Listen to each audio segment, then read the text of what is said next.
Dine!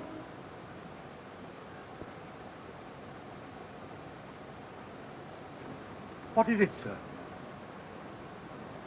Oh. Oh.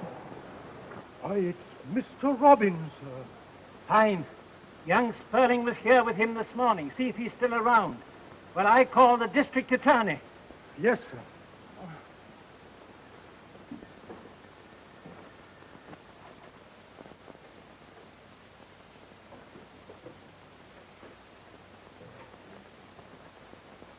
Good morning, Professor.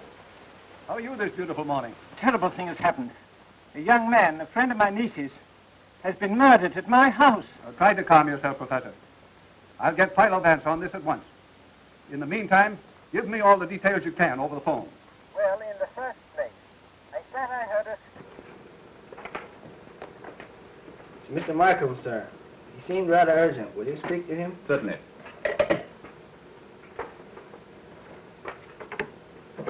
I say, old fellow, don't you ever sleep? There's been a murder committed, Philo, at the home of Professor Dillard. Professor Dillard? That interests me, Markham. Lead on.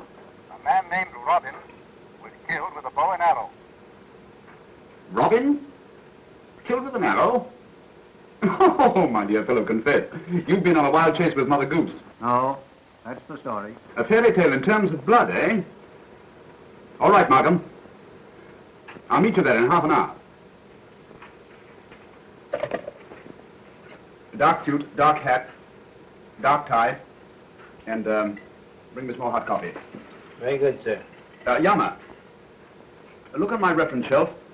Bring me Dr. Elmer's book on archery, the home book of verse, and a German dictionary.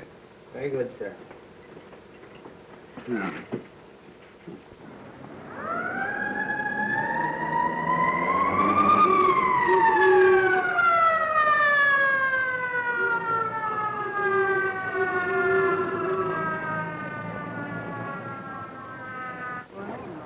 What do you know about this, officer? The body's in the yard, sir. Sergeant Heath is in charge. Says there's a case practically solved, sir. Come on, then.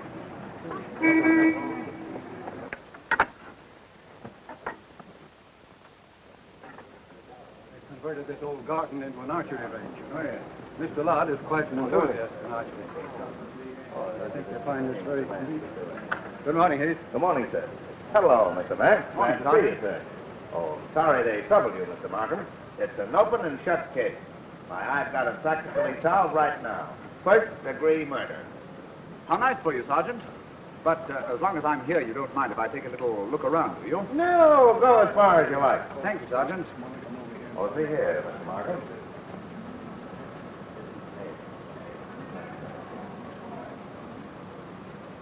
Sergeant, Yes, Mr. Vance. how about the bow that fired this arrow? Well, that was our one best bet. But one of the servants picked it up in the alley here and carried it into the archery room and gummed up the fingerprints. What have you done about Sperling? Oh, we got his address. He lives up Westchester way. A couple of my men are bringing him here now. Very good. Oh, officer, Yes, sir. would you mind illustrating a point for us? Not at all, sir. Now, when I touch you with my stick, I want you to fall over backwards as if you've been hit in the heart with an arrow. Yes, sir. Now stand just where you are. That'll do. Thank you. You ready? Yes,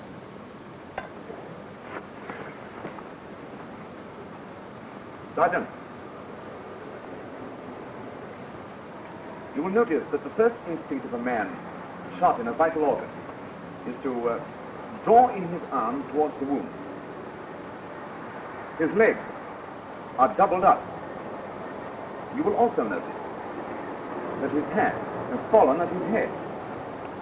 Now, Sergeant, in Robin's case, the arms and legs are straightened out, and his hat not only lies at his feet, but is a good foot and a half away from him.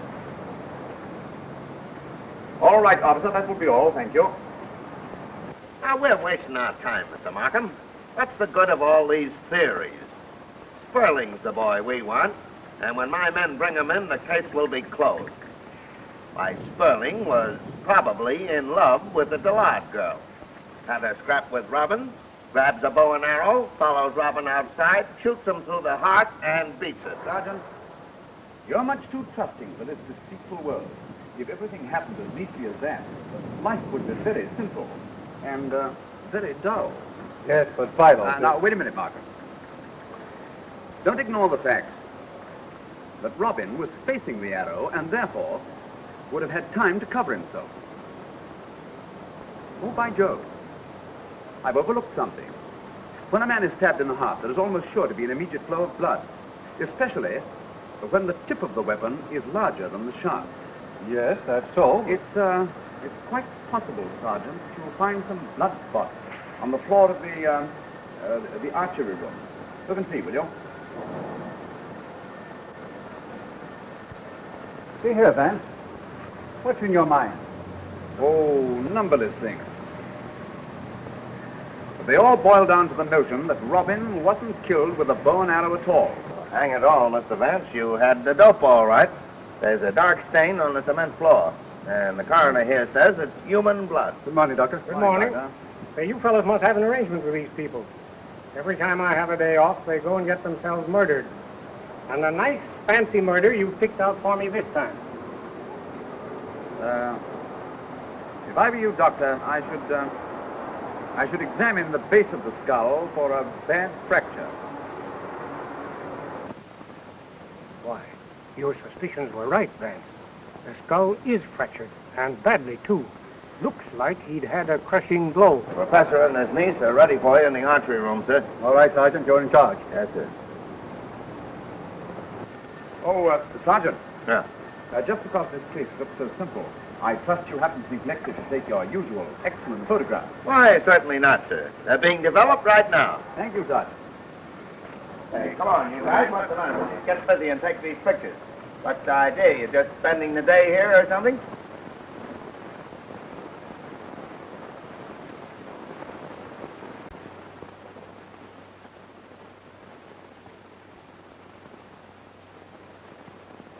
The room is the...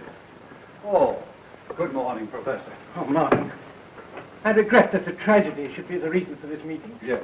You remember my niece, don't you? Yes, indeed. I want you both to meet Mr. Philo Vance.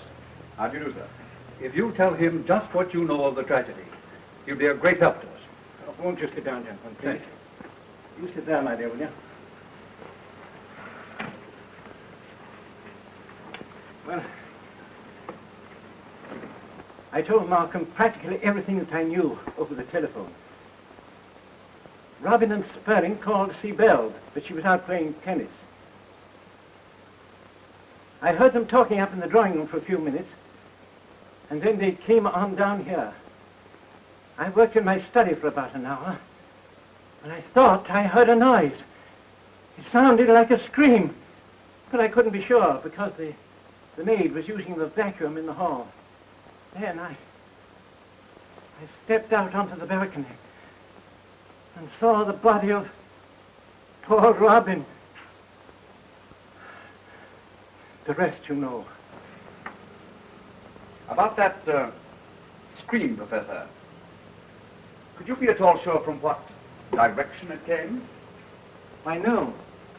I couldn't be sure that it was a scream that I heard. It might have been an automobile siren. We hear so many traffic noises from the drive. Where were the other members of your household at the time of the murder? The cook had gone to market. Belle was out playing tennis. Mr. Anderson, my adopted son, had left for the university. We phoned to him, but he wasn't there. So we left him a message. Oh, I do hope they've been able to find him by now. Oh, I see. I say, there's an arrow missing here. That's strange. It's been taken in great haste, too. This holder has been badly bent. Poor Cock Robin.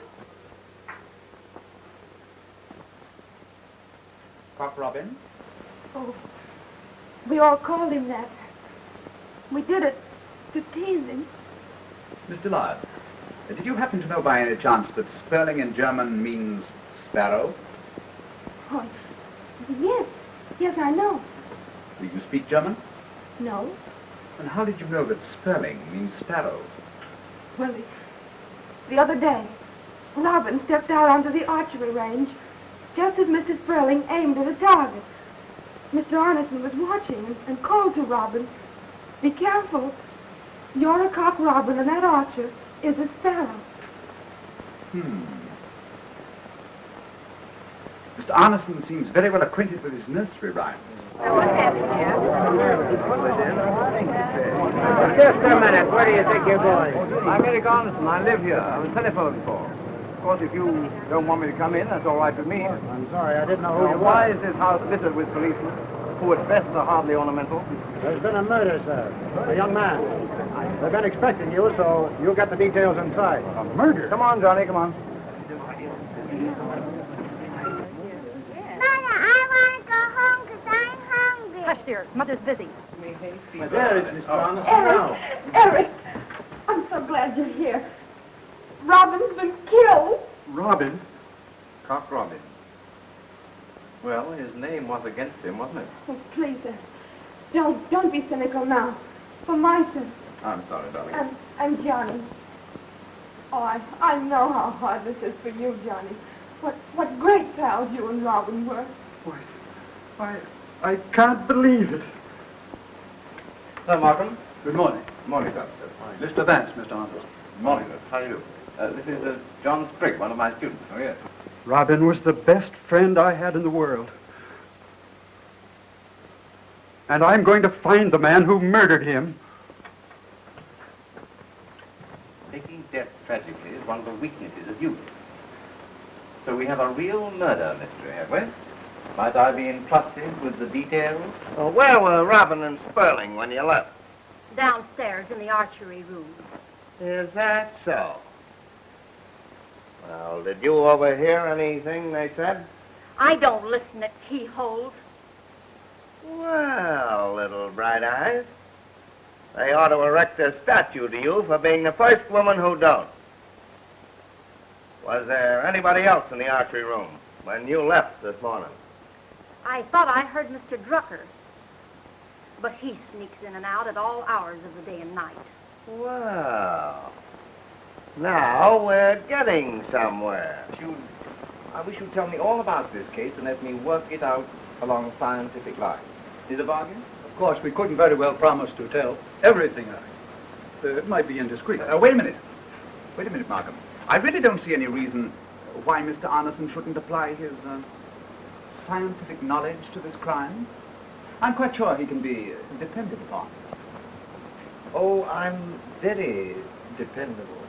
Well, Vance, if you think... Mr. Arneson, the first thing you can do to help us is to tell us something about the Druckers. We're going to interview them next. Well, Miss Drucker is a little, peculiar. Oh, perfectly harmless. She thinks the sun rises and sets in her brother. If I were you, I'd take Miss Dillard along with you when you go to question her.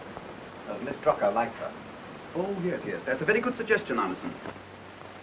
Oh, Belle, darling, look, these gentlemen are going to interview the Druckers now, and I said you go along with them. It'd make it easier for Miss Drucker. Why, yes, sir. And now, if you can spare me for a while, I have some lecture notes I ought to edit. Certainly, Mr. Arneson.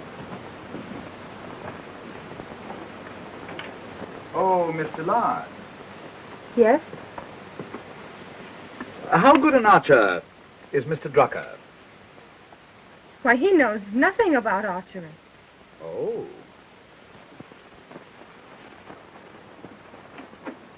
Mr. Drucker is hardly the type to be interested in archery. When you see him, Vance, you'll understand. Tell me, Miss Dillard, is Miss Drucker an invalid? No, not exactly. You see, one day when they were children, she let her brother fall. He injured his spine and became a cripple. And from that day on, her entire life was ruined. Well, it affected her so deeply that she hasn't been able to leave her room since. Where is Miss Drucker's room located? Her room is the one with the bay window. She sits there a great deal and watches us at archery practice. You know, Uncle says her condition is a sort of insanity of tenderness. Does Mr. Drucker reciprocate his sister's tenderness? Well, please don't judge Mr. Drucker too harshly. He's had so much to bear, but we know him well and are fond of him. Yes.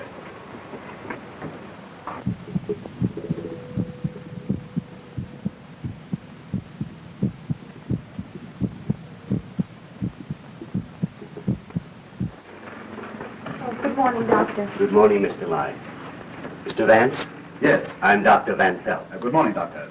This is District Attorney Markham. How do you do? Good morning, Doctor. I have attached a remote stethoscope to my patient to safeguard her, and at the same time not interfere with your questioning. Any undue strain on her heart will prove fatal. So, if she excites herself, I'll have to stop you. We'll be as brief as possible, Doctor. Thank you.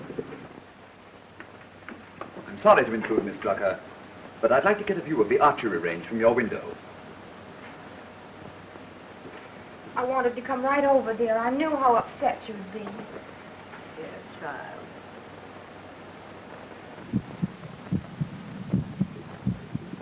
Miss Drucker, as your window has such a clear view of the archery range, we hoped you might be able to help us. No. I saw no one. I haven't looked out of my window all day.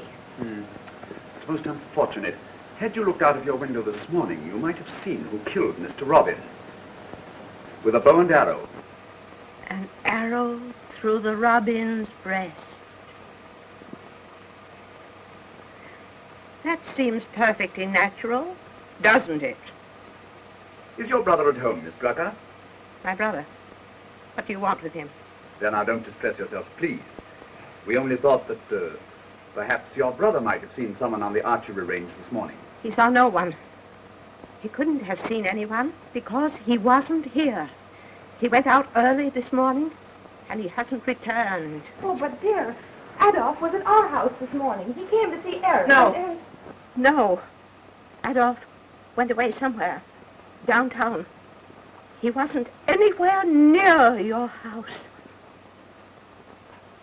I know he wasn't. Why, I should have known it.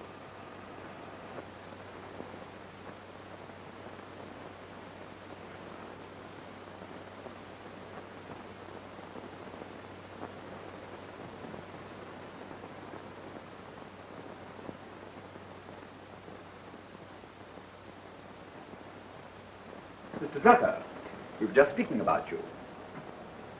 Merely as a matter of form, would you mind telling us where you were between 10 and 11 this morning? The hour of this morning's tragedy.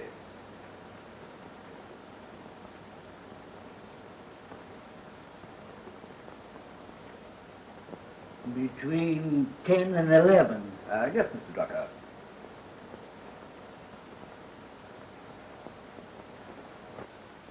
What did you see? What do you mean? I mean, it was about that time when I heard a scream in this room. You didn't. No. I didn't scream. I didn't scream. I'm sorry, gentlemen, but I'll have to ask you to conclude this interview now. All right, Certainly, Doctor. If you don't mind, I'll stay with Miss Drucker. Miss Dillard. Goodbye, Miss Drucker. Thank you. I wonder if you'd mind coming with us, Mr. Drucker.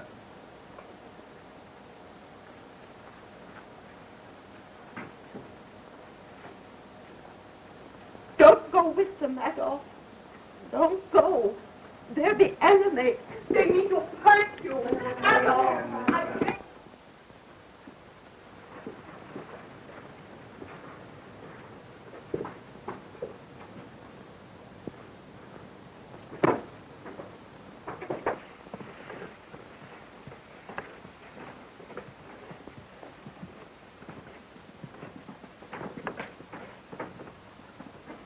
Oh, Mr. Drucker, just what did you do when you visited the Dillard home this morning? I went down in the archery room and glanced over the magazines. There was a chess problem in one of them, and I sat down and worked it out.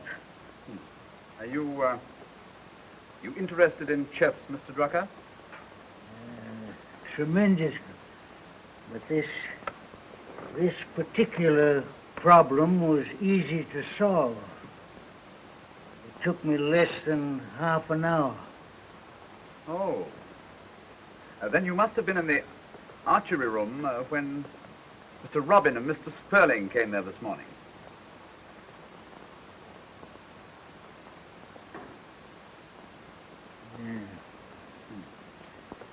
you under the impression, Mr. Drucker, that they'd been quarreling? Now that you mention it, there did seem to be a coolness between them, but I left the room almost immediately after they entered. Anyhow, you're quite sure that you heard your sister scream at the hour of the murder this morning? What are you driving at? I tell you, I heard her scream. I don't care whether she admits it or not. I was in my room at the time of the murder, and you can't prove anything different. What has her scream got to do with the murder anyway? Didn't she tell you she saw nothing? All right, Mr. Drucker. That will be all for the present, thank you.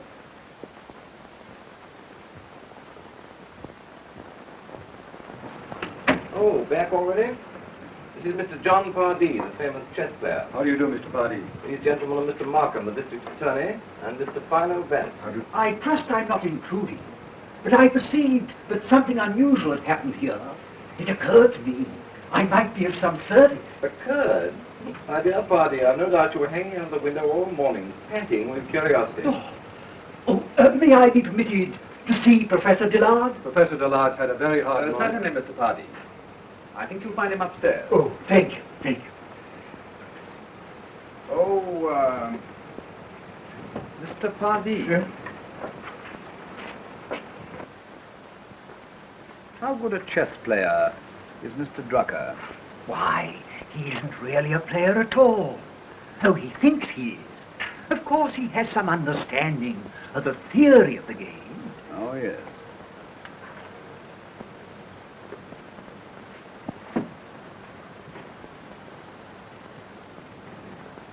If I can be of any assistance, I shall be very glad to see the murderer brought to justice.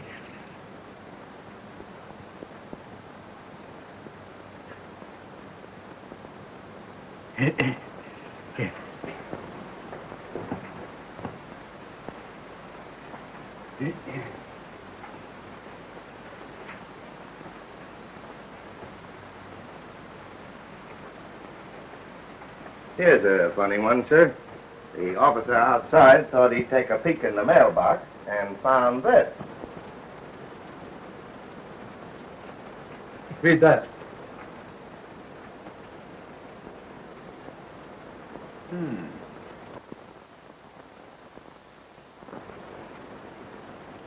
Is there by any chance a typewriter in this house? No, never has been one to my knowledge. Thanks. The bishop. Dear me, I hope the church isn't involved in this mystery. That would be embarrassing. Some crank wrote that note, Mr. Vance. Don't forget, Sergeant. This crank of yours would have to know a good many details. He would have to know that Robin's middle name was Cochrane, that he was presumably killed by a bow and arrow, and that Sperling was with him around the time of the murder. Well, that's what I said. Well, you tell that to the sergeant. We got him, Sergeant. He beat it straight home from here and was packing up when we walked in on him. Said he was going on a weekend trip. Well, young fella, thought you'd get away, did you? Oh, you're one of those silent lads, are you? Say, we'll have you talking so much that Lockjaw will look like a case of St. Vitus dance. Shall I send him to headquarters, sir? Perhaps Mr. Sperling won't object to answering a few questions, sir. Mr. Sperling, what time did you leave here this morning? About 10:15. And Mr. Robin? I don't know what time Robin went. Say, look here. What's this all about anyway? Oh, Mr. Robin was murdered here this morning around 10 o'clock. Robin murdered? Who killed him? We don't know. Yes, he was shot through the heart with an arrow. Mr. Sperling, would you let me see your right hand? No. Easy now, easy. What?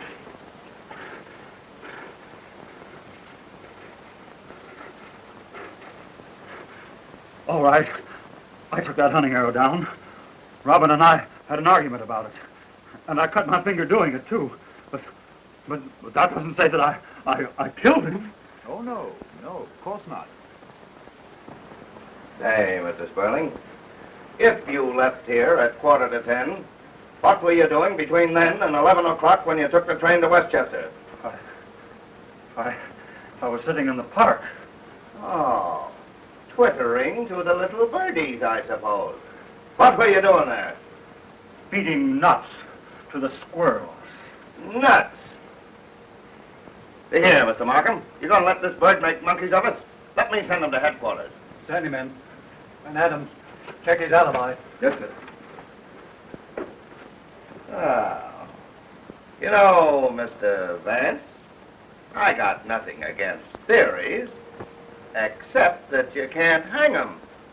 Mr. Arneson, do either Mr. Pardee or Mr. Drucker own a typewriter? Yes, they both do. Would it be any trouble to you to secure me samples of type from both those typewriters? No trouble at all. Now, see here, Mr. Vance. What's the good of all this hooey when I got the murderer right outside? Nevertheless, Mr. Arneson, I should like those samples of type, if you don't mind, Sergeant. Eric! Yes, sir. How can you sit there calmly and discuss books and theories and formulas when right outside this house that poor boy was murdered? Doesn't it mean anything to you? My dear, don't you see that I'm doing it for your sake? You must put Robin out of your head. Cruel and unnecessary as his death seems. Life is cruel, but what can we crawling microbes do about it? Not that you aren't a very charming microbe. I know, I'm just terribly nervous, that's all. If only I could do something to distract my mind. I wish I could take you out somewhere tonight, but unfortunately I promised Markham and Vance that I'd meet them at the Stuyvesant Club. Oh, but why must they drag you into this? Why can't you keep out of it, Eric, please? It frightens me. My dear child, Eric is quite right. After all, what have we to fear? Well, what is it?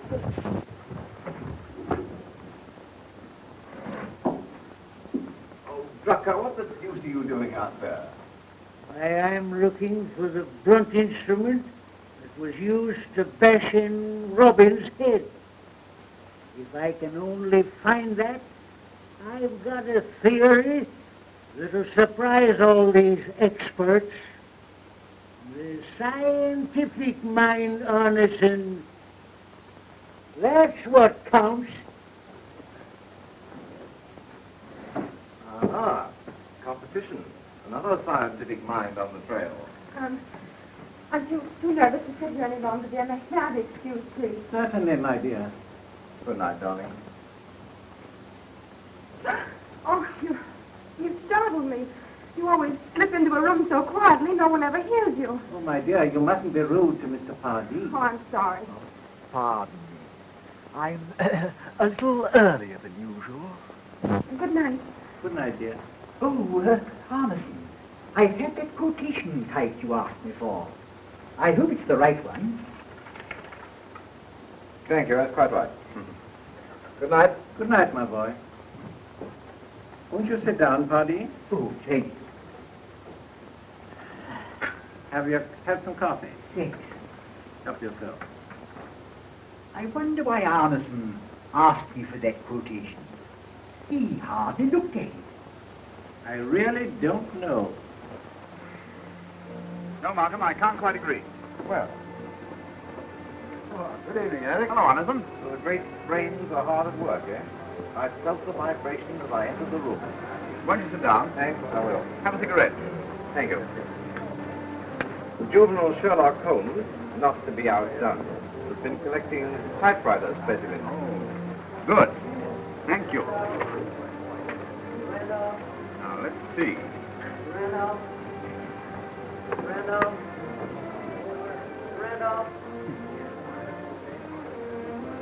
The style of the uppercase G used in the Bishop note was changed before either of these typewriters was put on the market. And the E, the most frequently used letter of the alphabet, is out of vertical alignment. Evening, Chief. Oh, evening, gentlemen. Pardon me, gentlemen. Will you have some coffee? No, thank you. Or some nuts? No. This was received by the World in the last mail. The Herald and the Times got copies, too. See the station number? This was mailed from the neighborhood of the murder. It was also mailed after you put Sperling under arrest. Bishop was afraid the public wouldn't get his joke, so he explained it to the press. Now, the thing to do is to analyze the person with the type of mind that would assign himself to Bishop. I saw several chess bulletins in the Dillard archery room this morning. A bishop is a very important piece in the chess game. I wonder if that's what it means. No, you're wrong, Vance. The bishop's signature is undoubtedly the workings of a mind deranged by religious mania. Isn't that your reaction on it? Yes. And no. I can imagine an insane mind would use a chessman or a churchman. Gentlemen, I think we're all wasting our time. There are enough suspicious elements in this case to warrant our making arrest. And I propose to act, not sit here all night and theorize. My dear Markham, the people have invested you with the power of action. But if you insist on plunging in wildly and making reckless decisions, well, you'll have to make them alone. But I shall withdraw from the case. You know, gentlemen, this is no ordinary crime, and we cannot proceed in an ordinary manner. Mark my words. This is not a single murder that we are trying to solve. It is the beginning of a series of murders, ghastly and inhuman.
Oh, hello, darling. Oh, Miss Belle, would you read a story to me out of my big book today?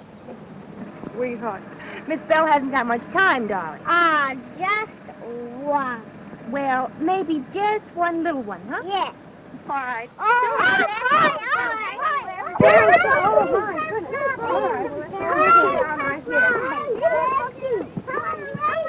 Oh, who said I was going to read to you, huh? Who said so? All right, well, fine. That's it. Oh, boy, we want to hear, don't we? Hello, darling. Everybody's here today, huh? Yes, darling. Well, tell me now, what would you like to hear, huh? I'd like to hear Jack and Jill. Oh, all right. I'd like to hear Little Pete Robin. I'd like to hear Cinderella. Well, now, here's one. Here we go. All All right, now, listen. Jack, listen. Everybody must keep quiet. Jack and Jill went up the hill to fetch a pail of water. Jack fell down and broke his crown, and Jill came tumbling after.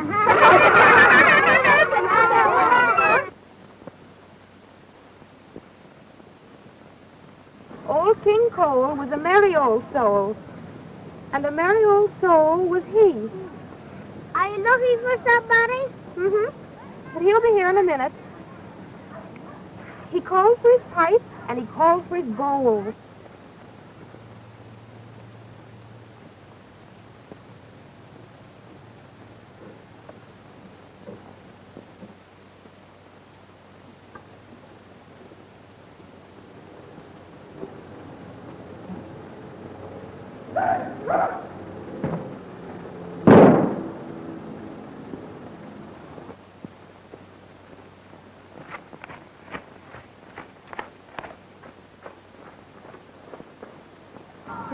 Muffet sat on a trumpet, eating her curds and whey. When along came a spider and sat down beside her and frightened Miss Muffet away.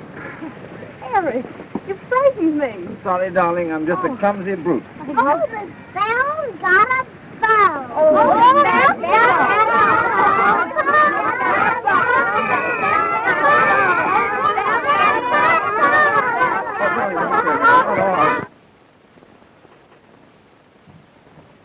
Morning, Anderson. Why, home. And Dr. Watson. What's this I hear about Johnny Sprigg being shot? Well, there's nothing much to tell except that Johnny Sprigg was shot this morning with a little gun through the top of his head. More storybook nonsense. What a pity his parents called him Johnny. It sealed his doom. Brilliant student, almost a genius. An extraordinary thing happened last night, Anderson. The murderer visited the Drucker household around midnight and left a black bishop from a chess game at Miss Drucker's door. A chess bishop? Well, that clears the church anyway. Just as a customary routine. Yes. Would you mind telling us where you went last night, after you left us at the Stuyvesant Club? That's easy. I dropped in at the theater to see an Ibsen play, an old favorite of mine. When I got back, the professor was still up writing. Pardee and Drucker had been visiting him. Pardee had shown him one of his chess problems, and he and Drucker had quarreled about almost every position on the board. Pardee had gone on to his chess club. And at what time did you arrive home from your theater? A little after midnight. Too late to have distributed chessmen to the neighbors. I'm sorry to disappoint you. You're not necessarily under suspicion, Anderson, No. but you can help us by answering some questions. Glad to. Are there any revolvers in this house? No. No revolvers, no sliding panels, and no secret stairways. And you say that Mr. Pardee went straight from here to his chess club? Yes. And I assure you that Mr. Pardee is the last man in the world to suspect as a murderer. Oh, yes. Yes, I'm sure of it. But we mustn't hurt his feelings by neglecting him. No. So I think we'll pay Mr. Pardee a little visit. Yes. I should think that a chess expert would be of great help to you in solving the crime. Mr. Vance, oh, I'm so glad you're here. Some dreadful thing seems to be happening to everyone that comes to this house. I'm afraid. I'm afraid for all of us. Something keeps saying to me, which of you will be next? My dear Miss Dillard, our problem is to match normal thinking against the abnormal scheming of a criminal mind. Please believe me when I tell you that we're doing everything in our power to help you. Come along, Malcolm. Eric, oh, if only you could take me away someplace. I only feel safe when I'm with you.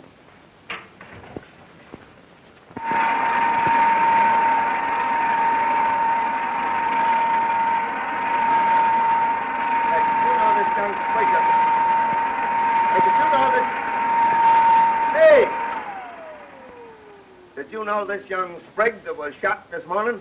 Yes, and if you ask me, they shot the wrong man. What kind of a...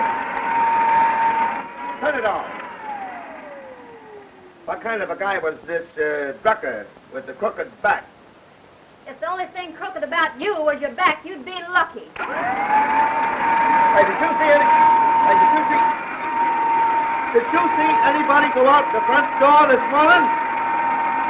It ain't what goes out of this house that counts, it's the trash that comes in. Well, look here, it's about... Turn that thing off.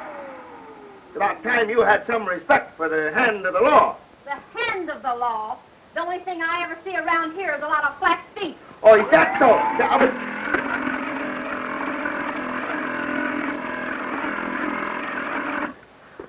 Oh, yeah?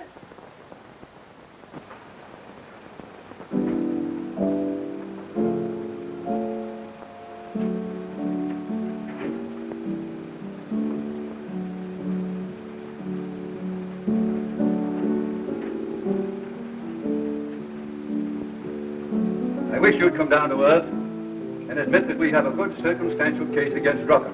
I'm not so sure that we have. Who else could have done it? Sperling's out. His alibi sounded crazy, but it was okay. Feeding nuts to squirrels. And so he was.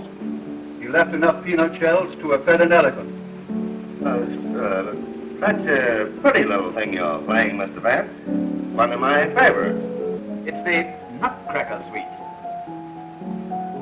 by Tchaikovsky. Oh, Tchaikovsky. Yes. I don't know.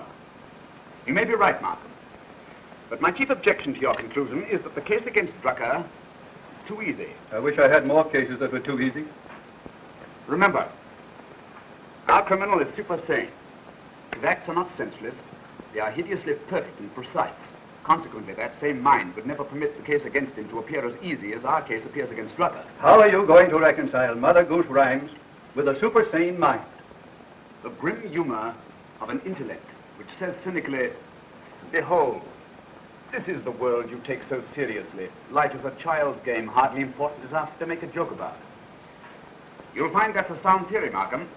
Well, theory sure makes swell talking, Mr. Vance. But when it comes to action, give me facts. It ain't what you imagine that counts then. It's what you see. Right. Right as usual, Sergeant. But it all depends on what you see. For instance, I can see that tonight you took a young lady out to dinner. That you didn't have enough money to pay the bill. That when you told her you were coming on here, the young lady became tearful, and you promised to join her later. Oh, come now, It's all Vance. quite simple, Markham, really. I know that he took a young lady out to dinner because he shaved since this afternoon. You didn't have enough money to pay the bill, and wrote a check to cover it, for there is an ink stain on your finger, and you're otherwise immaculate. I know that the young lady became tearful, and that you wiped away her tears, for there is a smudge of mascara on your handkerchief. You promised to join her later because you've been looking at your watch ever since you arrived. Theory, my dear Sergeant. All theory. Well, at least you wouldn't mind if Sergeant Heath brought Drucker here tomorrow morning. Then we can find out what he knows and act accordingly. No, not at all. Not at all. Well, I guess I'll be going before you tell me what I did last night. Have something before you go, Sergeant. It's right there. No, thanks. It's too easy. Ha, ha, ha. Nevertheless, Markham, he is the finest sergeant you have in your force. Indeed he is.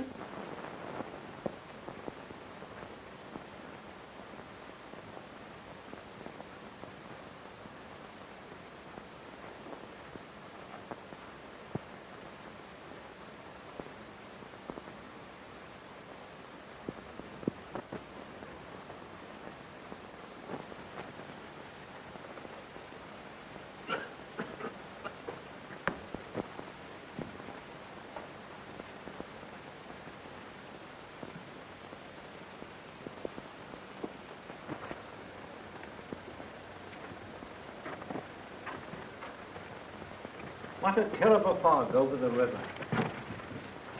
I can never remember the fog being so thick before. You know as well as I do. Confidentially, Professor, don't you think that Pardee has been acting rather peculiar of late? You know as well as I do that Pardee was always strange. He's worse than ever. I think he's responsible for those detectives snooping around. I don't think so.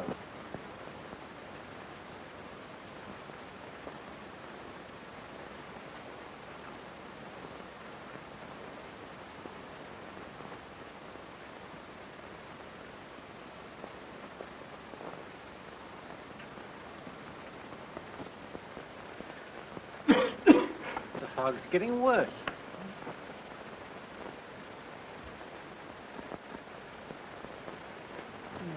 Good evening, Professor.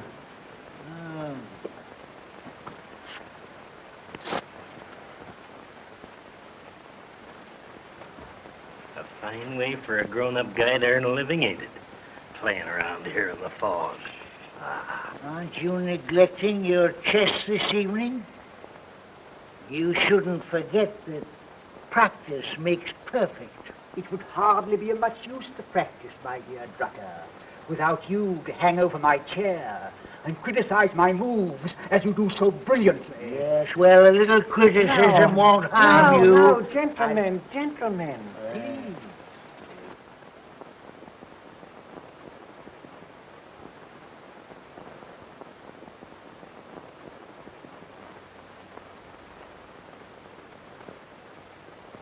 I wish there was some way to be comfortable around here.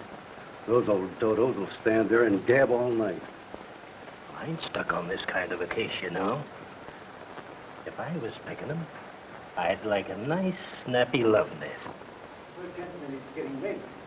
Good night. Good night. Well, the boys are leaving us.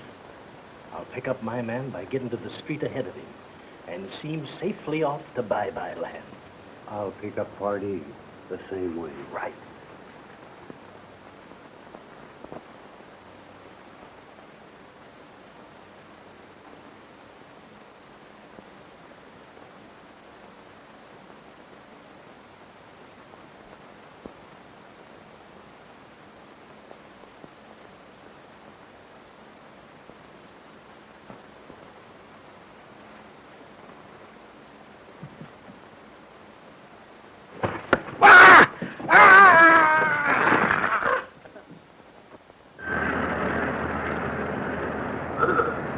Some kids in the park found the body about 7 o'clock this morning.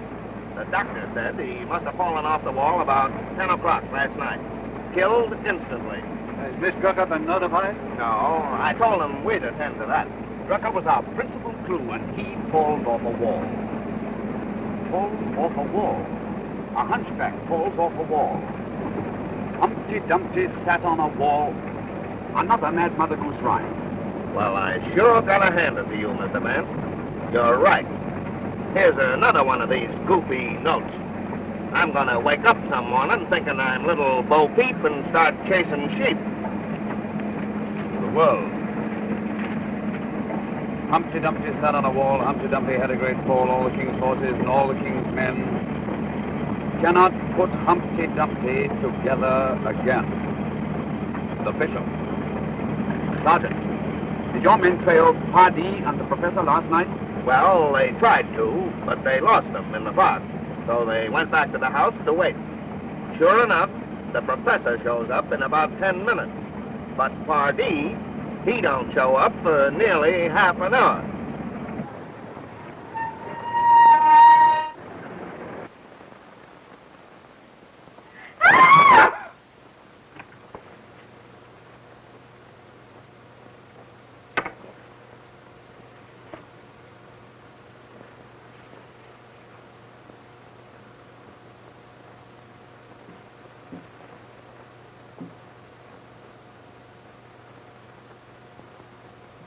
Miss Drucker is dead. Her poor heart gave out. Some sudden shock. She must have known. If we knew the exact time, it might help us. I should say it was within a few minutes of her brother's death. Miss Menzel, what time did Miss Drucker usually go to bed? 10 o'clock, sir. It was the doctor's orders.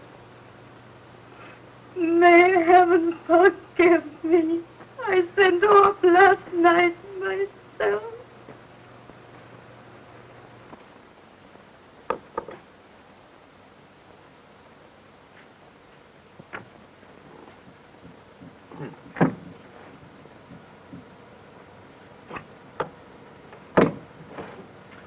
I see it all now, Markham. Miss Drucker went to take her medicine before retiring. Found her water carafe empty. Came in here to get some. Was surprised by her brother's murderer, who then forced open this desk to obtain something of Drucker's that he knew to be of value. That's all, Mrs. Menzel. We'll attend to arrangements here.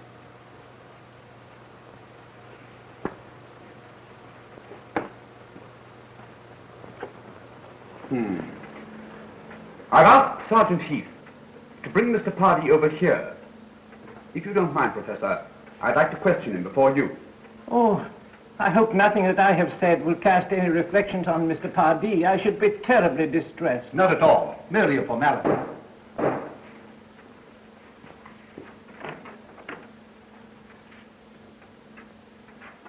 Professor Dillard. Good morning, Mr. Pardee. You have, of course, heard of Mr. Drucker's death. I should like to... Won't you sit down? Thank you. I should like to ask you a few questions. What conversation did you have with Mr. Drucker in the park last night? Right. I went for a stroll in the park, and meeting Professor Dillard and Mr. Drucker, I stopped for a moment, not wishing to appear rude. But Drucker was in a beastly mood, and made so many insulting, sneering remarks that I left. Mr. Pardee, can you explain to me why you arrived home so much later than Professor Dillard? When you both left Mr. Drucker at the same time? I sat down by the 79th Street entrance and smoked a cigarette. Rather a foggy night to sit on a park bench, wasn't it, Mr. Pardee? Anyone see you sitting there? Rather a foggy night to depend on eyewitnesses. Wasn't it, Mr. Vance? Certainly, Mr. Pardee. My mistake. That will be all for the present.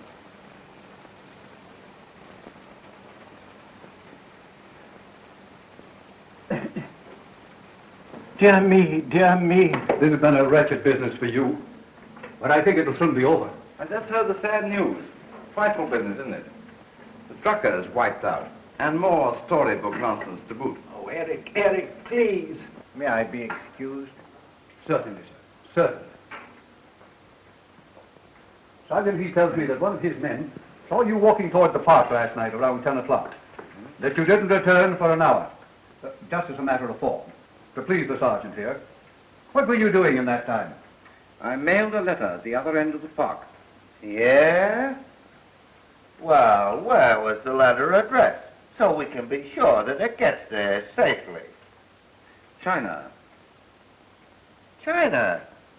Ha! A classmate of mine is an instructor in the University of Peking. Anderson? Yes. What was the scientific formula that Drucker was working on? Oh, a tremendously important thing. It would have made him famous and rich. He kept a notebook, I suppose? Yes, a very complete one, and never let it out of his sight. The whole theory was in that little book. That must have been what was taken from the top drawer of the desk in Drucker's bedroom at 10 o'clock last night.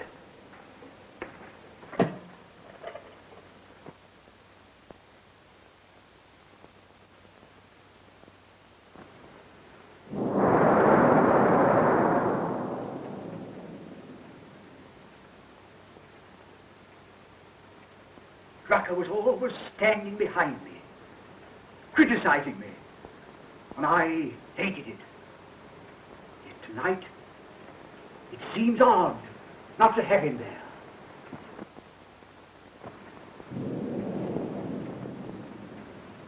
I've looked round half a dozen times, expecting to see him there, to feel him leaning over my shoulder.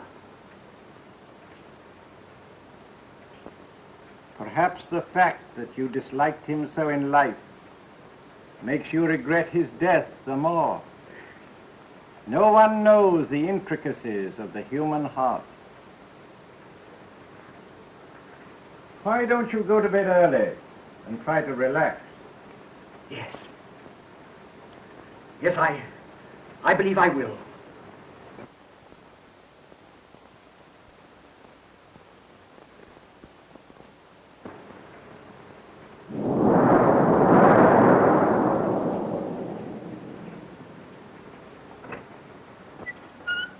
Good night. Good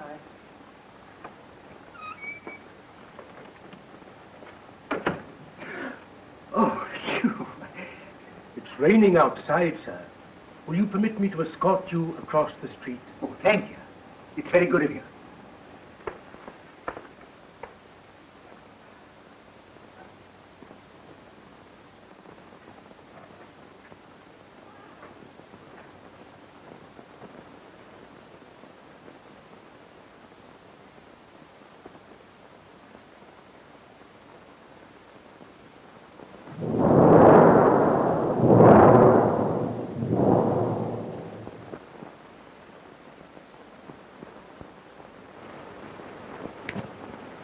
Good night, dear. Good night. Eric, are you sure the house is safely locked up? Why, of course, dear, it's all locked up. Nobody can get in. You can rest easy. Eric, who has the key to the attic door? Well, I don't know, darling. No one's used it for years. Fine, I suppose. Why? Well, I heard a strange tapping noise there last night. Nonsense, dear. It couldn't be anything but pigeons. Now, will you go to bed like a good little girl and stop imagining things? You're not nervous with me so near.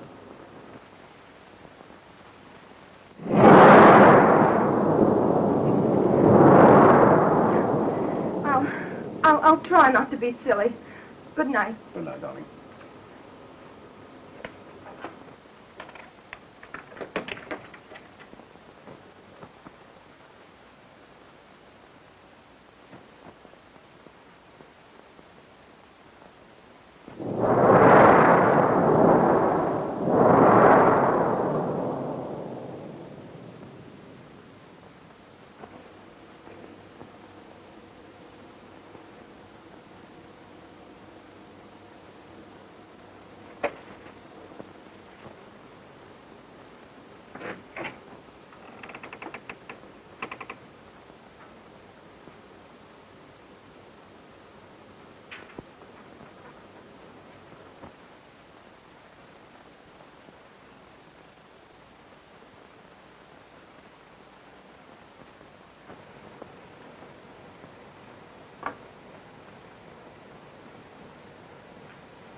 Robin.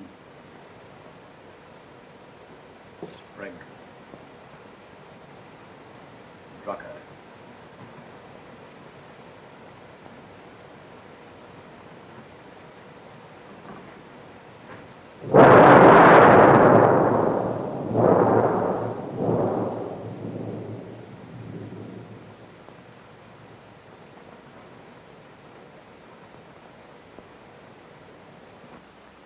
When the gong sounds once, it will be exactly midnight. You are now back in the main studio, and the orchestra will resume its program.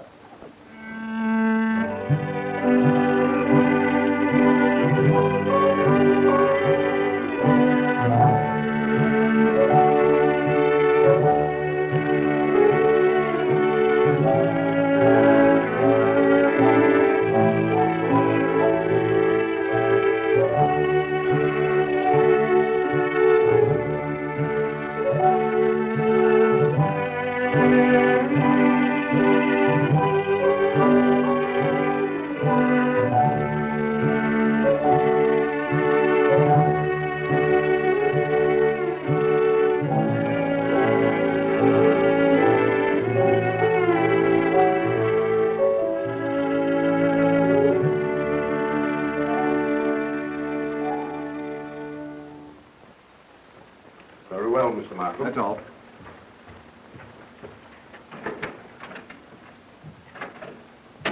I'll be hanged if I know what to make of this note. This is the house that Jack built. The bishop. Well, we'll go ahead serving our warrant for Pardee's arrest and worry about this note later. Is the car waiting? Yes, sir. There's your warrant.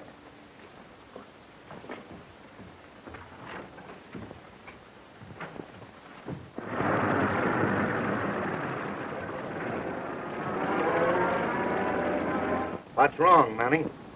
Mr. Vance is inside, waiting for you. Said he'd explain.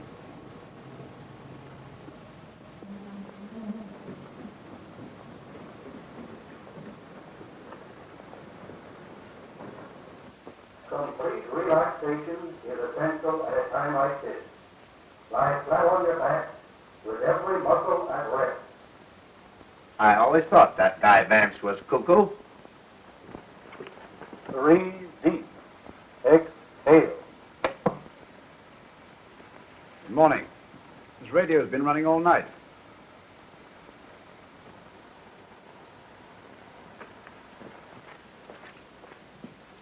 And now, Pardee. How did you know about this, Vance? A reporter from the Times came to see me this morning and brought me the latest bishop note. It occurred to me at once that John Pardee was Jack and that he'd been murdered. So I sent the note along to you, knowing that you'd figured it out as I had and come along here. Perfectly simple reasoning. Well, that's what we thought right away, didn't we, Mr. Markham? Well, hardly. What do you make of it, Vance? Why, it's as plain as the nose on your face, Mr. Markham. Why, this guy Pardee wasn't murdered at all. He was the bishop. Why, I suspected him right along. And yesterday I put Flaherty to watching him. And when Pardee found out I had him, he knew the game was up and committed suicide. Why, it's very simple. Well, I guess we can call the bishop murder case closed. Now, Sergeant, what about the house that Jack built? Huh?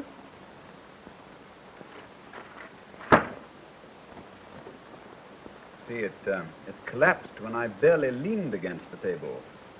And yet, it didn't topple over when Pardee fell across it. Well, what of it? Don't you understand? The house of cards was not built by Pardee, but by the murderer, after Pardee was killed. That's just what I thought. You say that this chess table is set up just as he left it last night? Precisely. He was the last man to touch it. Curious.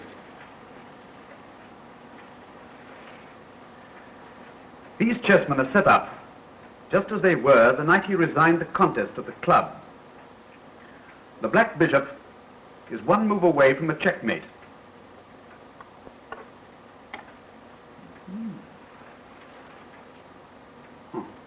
Well, we mustn't detain you any longer, Professor. No, he's had a very trying day.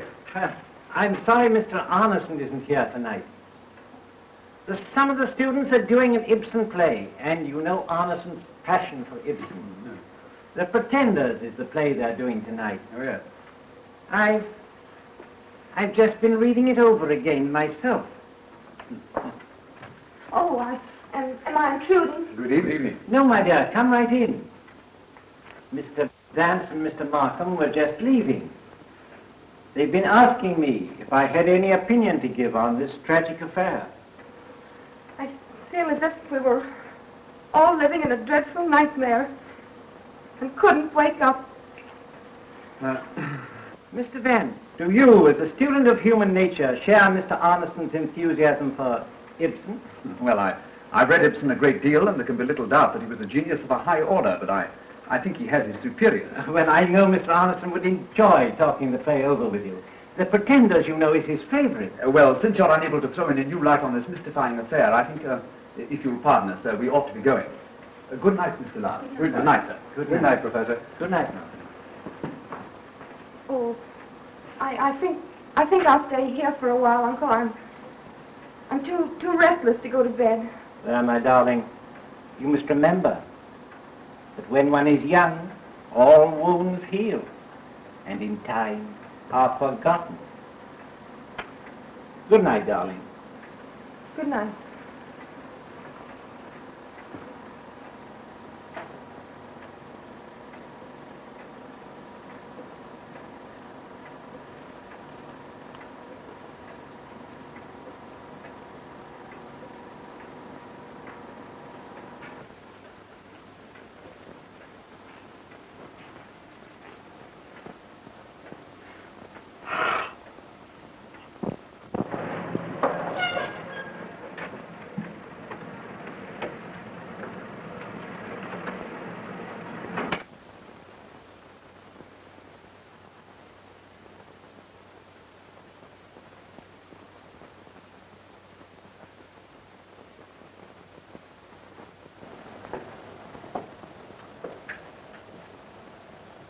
As I see it, Markham, the professor was trying to convey some suggestion to us without actually putting it into words.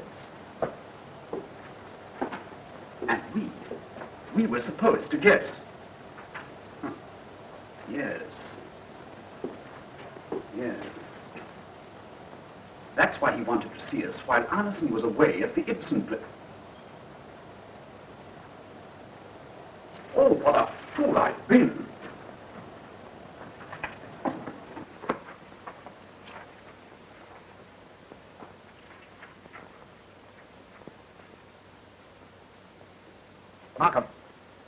Here, look at this.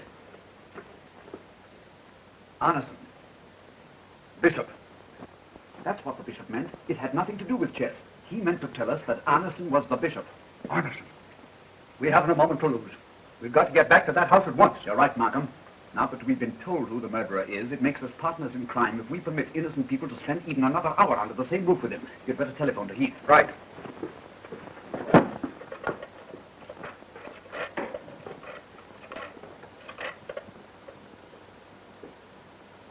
Heath, meet us at the Dillard home at once. Bring a couple of men with you. We'll take my car and go through the park. We'll make good plans.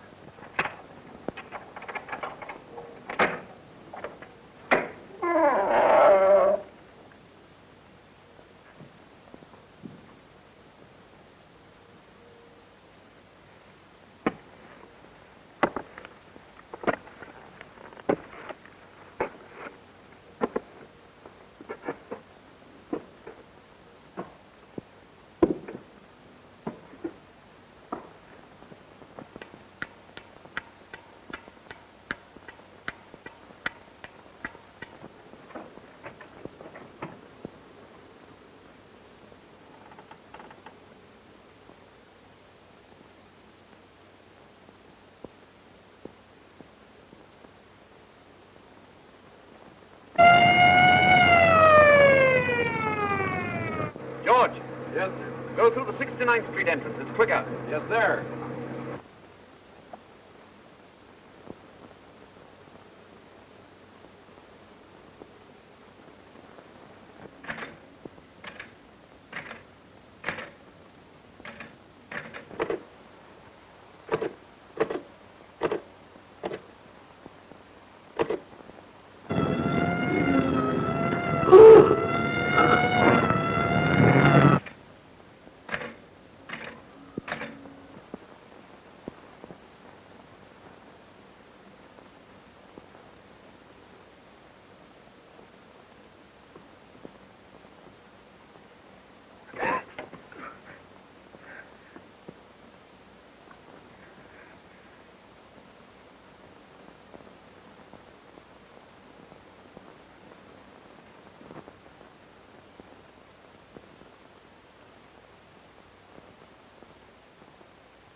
All right, somebody's coming.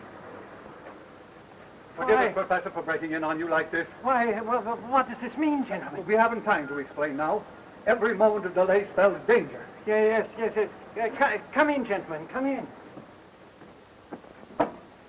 Put your hats down there, will you, please? We want to see Mr. Arneson at once. Fine. Yes, sir?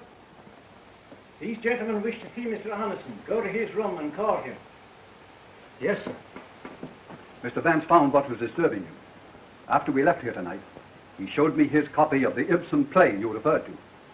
For days, that play has been on my mind, poisoning every thought. What does it mean? It means that you have led us to the truth. Professor Dillard! Mr. Arneson is not in his room, sir. Fine. See if Miss Dillard is in her room. Yes, sir. Please. I'm sorry, sir, but it's absolutely necessary. All right, fine. Yes, sir. Oh, can't we keep the poor child out of this terrible affair? Her heart is heavy enough already. I don't see why we should disturb Miss Dillard, Vance. After all, it's Arneson we're after. Look here, Markham. It's too late to consider anyone's feelings now. With the information that we have on hand, we must not leave a stone unturned. Sir! Sir! Miss Dillard's room has not been slept in. What? Then, Professor, much as I regret taking drastic steps, it will be necessary for us to search this house. Come on, Heath. By all means, anything. Anything, I will come with you. Yes, if you will, please. Now we get to this door. Arneson's room at the end of the corridor there. I'm very sorry. I don't know what to do. All right, now, fellas, you stick right with me. Go right ahead, Mr. Vance. You lead the way. Me and my men are right behind you. Now, which is Mr. Dillard's room? This one here. Heath, take one of your men and look around in there. Come along with me, Sweeney. And, Mr. Arneson's? That one there. Come along, Markham. Careful, Collins. Watch your step.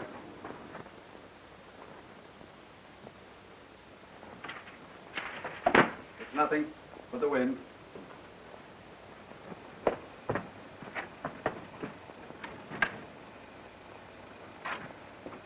He obviously isn't here. All right, let's get through the rest of the house.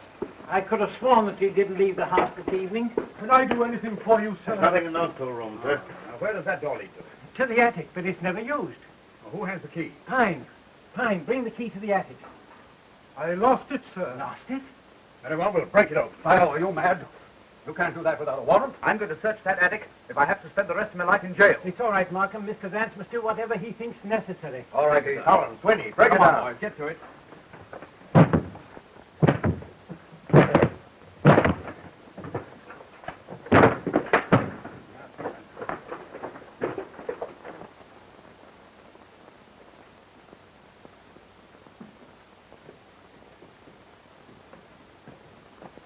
Right.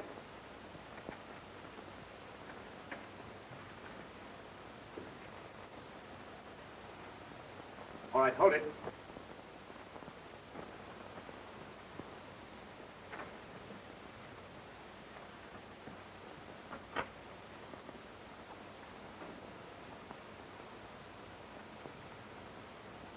The chimney of this lamp is still warm. You were certainly justified in breaking in here. I agree with you, Markham. Oh, this is incredible.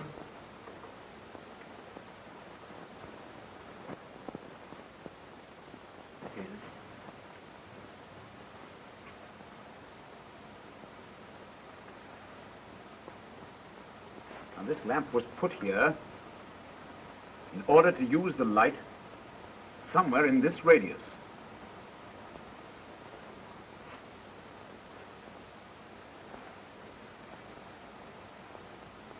Now, let me see.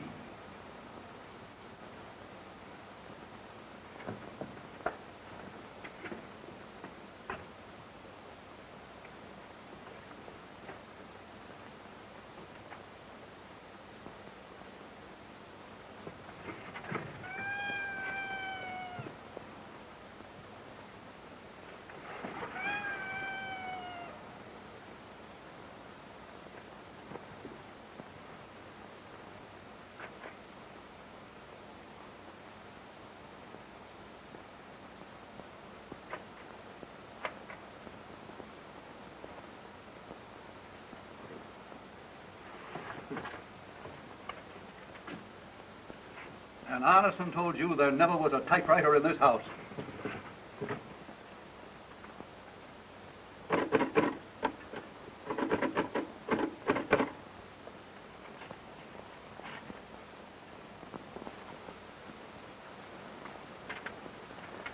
The same type as that used in the bishop's murder notes.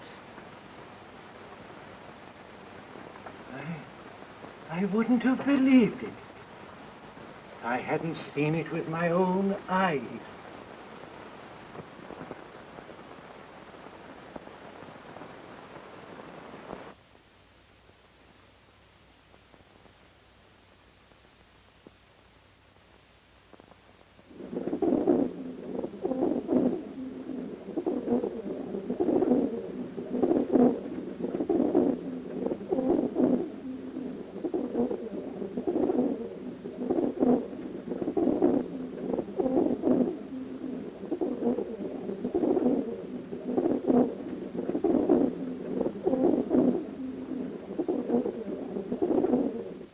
I don't understand, Markham. Well, it seems that something... we can't accomplish anything more now. We'd better go downstairs and wait for Arneson. But my niece... You're not going to abandon the search for her? Why, nothing matters until we find her. And I warn you, if she has come to any harm to Arneson, I shall not be responsible for my actions. Please control yourself, Professor. We all understand how deeply you feel. But we cannot find your niece except through Arneson. Why, he and is you must control yourself when you see him. And let us handle this in our own way. Oh. Very well, gentlemen. Take charge of the typewriter, boys. Yes, sir. Sergeant. Yes, sir.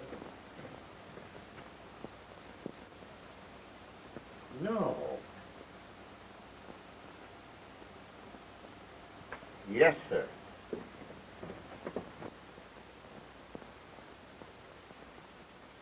It's certainly a harrowing experience. I hope for all our sakes that Arneson will come back soon. Has it occurred to you that he may not come back? What do you mean? Oh, I have often heard him quote Nietzsche's famous words. One should die proudly when it is no longer possible to live proudly. You mean suicide? If he were convinced that the evidence against him was strong enough. Is Mr. Arneson in the habit of leaving the house at this hour of the night? Only during the last 2 weeks. Since then, he's been apt to disappear at odd hours. And reappear at even other hours. Careful, sir, careful.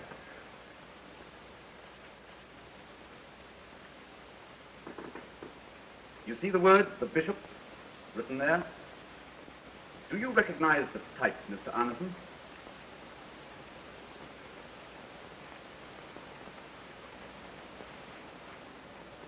I thought so.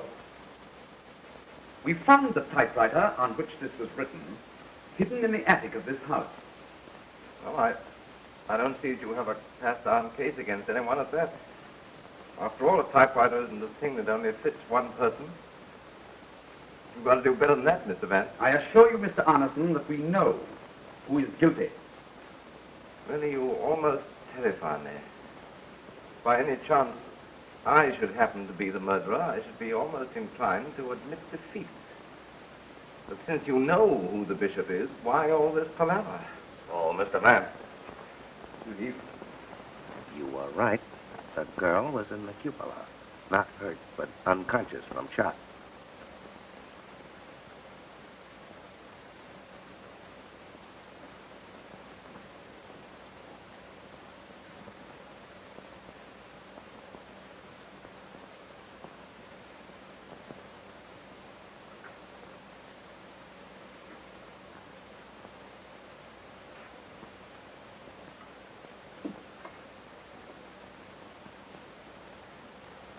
And the worst of it is, Mr. Vance, she don't know who did it.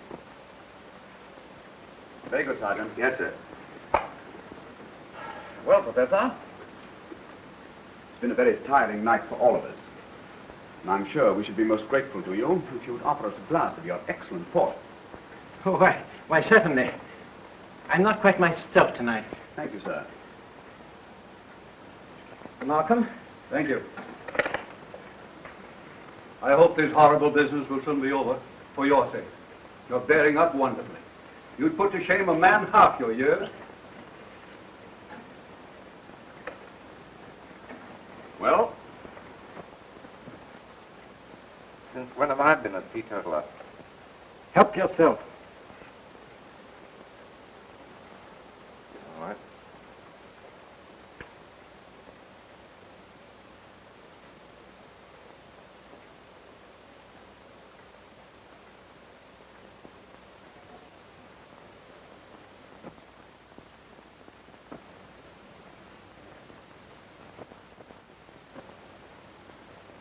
While you were talking to Mr. Markham just now, I changed the wine glasses.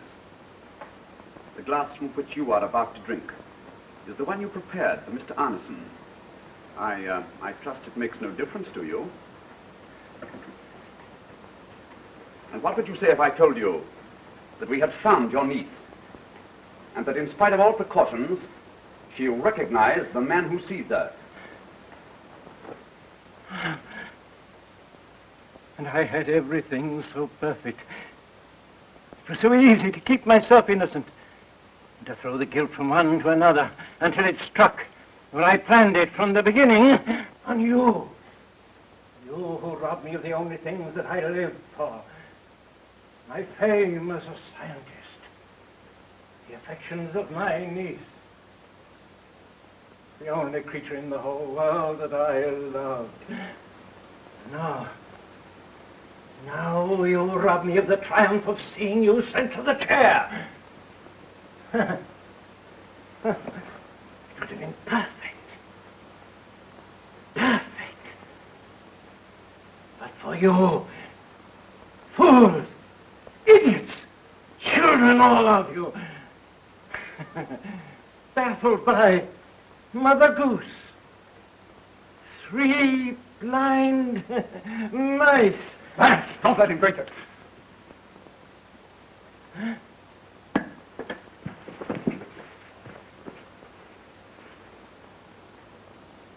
He's dead. Do you realize what you've done, Vance? This is murder. Here is the glass that he prepared for Mr. Arneson.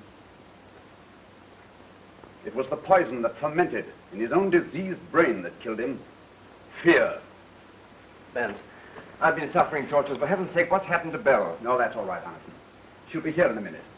She surprised the professor in the attic tonight, and he locked her up safely until he could get you out of the way. She was in no real danger. She was the one person in the world that he never would have harmed. But he certainly prepared us for your suicide. You see, he could then have explained things in his own way and been the only one left for her to cling to. Oh, yes, one other point. She didn't recognize him. Why? That was a little dramatic license on my part. Arneson, I owe you an apology for the way in which I treated you. Oh, no apology necessary, old son. I knew you didn't have your eye on me. You gave me a terrible shock, but of course I knew that I had to play up. I didn't know just what you were after, but I tried to follow your cues as well as possible. I hope I didn't bungle the job. Play up? What do you mean?